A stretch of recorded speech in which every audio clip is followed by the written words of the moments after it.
Hi everyone, Kian here. So let's talk about giving your very best.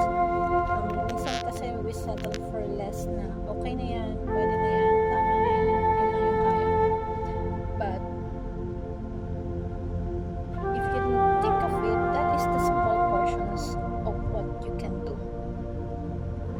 A small portions of the capacity that you have. Being a human, we are created like Christ. We have the full potential.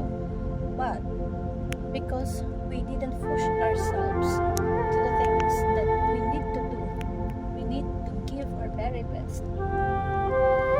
Hindi lang yung skills na nagagamit natin. Kasi we settle for, okay na yan, pwede na yan.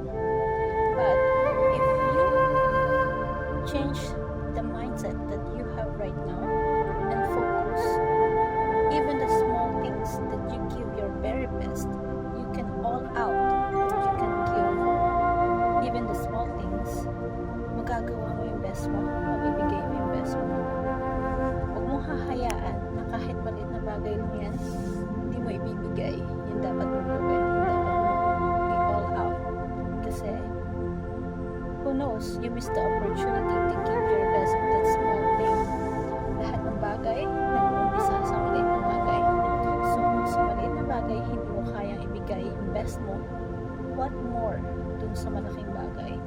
Kung sa maliit na bagay, hindi mo uumpisahan ayusin yung mindset mo, di mahihirapan ka kapag ka sa malalaking bagay na dapat mong ibigay.